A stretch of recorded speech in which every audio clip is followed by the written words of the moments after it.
Assalamualaikum warahmatullahi wabarakatuh. Perkenalkan, nama saya Nada Salsabila dengan NPM 232170089.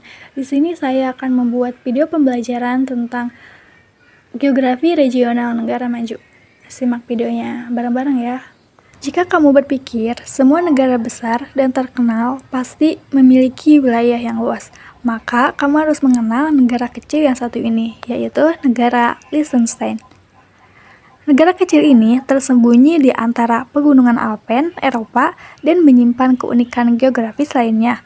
Yuk kita telusuri bersama bagaimana kondisi geografi negara Liechtenstein membuatnya begitu istimewa.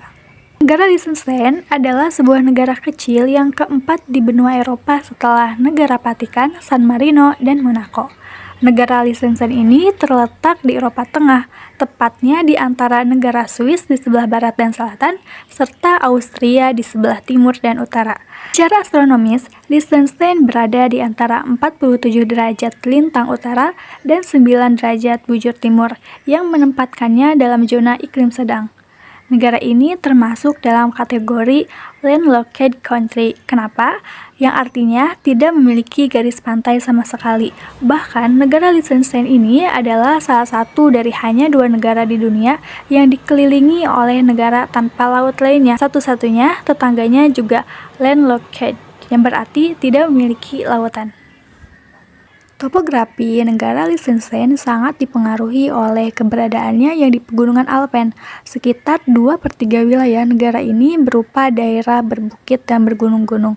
Bagian timur negara didominasi oleh rangkaian Alpen yang terjal dengan puncak tertinggi bernama Großspitze yang mencapai ketinggian 2.599 meter di atas permukaan laut.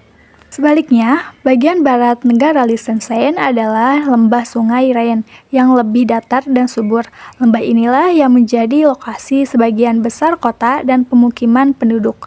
Daerah ini juga penting secara ekologis karena menjadi rumah bagi banyak flora dan fauna khas pegunungan Eropa Tengah.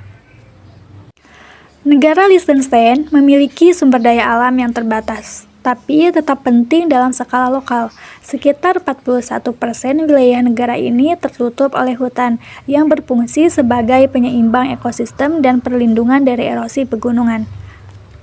Lalu, tanah subur di lembah Rhine dimanfaatkan untuk pertanian skala kecil seperti penanaman biji-bijian, sayuran, dan terutama anggur untuk produksi wine lokal. Nah, meski tidak kaya akan tambang atau sumber energi fosil, negara Liechtenstein sangat mengandalkan energi terbarukan, termasuk tenaga air dari Sungai Rhine. Iklim negara Liechtenstein tergolong kontinental sedang, dengan 4 musim yang jelas. Musim panas cenderung hangat dengan suhu antara 20 derajat hingga 25 derajat Celcius. Sementara musim dingin bisa turun hingga di bawah 0 derajat Celcius, terutama di wilayah pegunungan. Nah, curah hujan cukup merata sepanjang tahun dengan curah tertinggi biasanya terjadi pada bulan Mei hingga Agustus. Sistem cuaca sangat dipengaruhi oleh angin lembab dari barat daya yang berasal dari Laut Atlantik. Negara Liechtenstein terdiri dari 11 kota madya atau Gemeinden. Setiap kota madya memiliki otonomi dalam urusan lokal seperti pendidikan, pembangunan, dan transportasi. Ibu kota dari negara Liechtenstein ini adalah kota Vaduz, yang menjadi pusat politik, budaya, dan monarki. Permukaan di negara Liechtenstein umumnya terpusat di dataran rendah dekat lembah Rhine. Sebagian besar warga tinggal di rumah-rumah kecil yang tertata rapi, dengan tingkat kepadatan penduduk yang cukup tinggi, yaitu sekitar 250 orang per kilometer persegi. Negara Liechtenstein tidak memiliki bandara internasional, namun sangat mudah dijangkau melalui jalur darat dari Bandara Zurich yang ada di negara Swiss. Jalur kereta api yang melintas Liechtenstein menghubungkan Austria dan Swiss dan juga digunakan sebagai jalur komuter. Karena geografisnya yang kecil, jalan raya di negara Liechtenstein sangat baik dan memungkinkan mobilitas tinggi meski wilayahnya didominasi oleh perbukitan. Letak geografis di negara Liechtenstein yang berada di tengah Eropa membuatnya strategis dalam bidang ekonomi, diplomasi, dan perdagangan lintas batas. Meski kecil, negara Liechtenstein ini memiliki tingkat PDB per kapita tertinggi di dunia. Sebagian besar berasal dari industri keuangan, manufaktur presisi, dan pariwisata alam.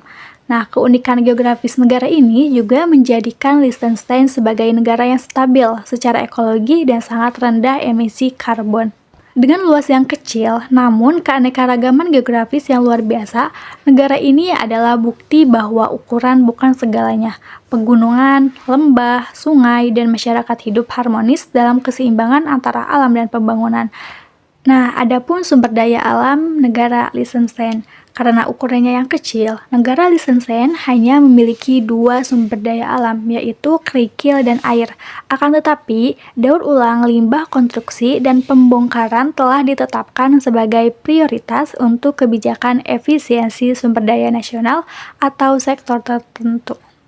Adapun indikator kuantitatif negara Liechtenstein yang menjadi bukti bahwa negara Liechtenstein ini adalah negara maju, yaitu dengan PDB nominal per kapita di negara Liechtenstein yaitu 186.400,23 US dollar.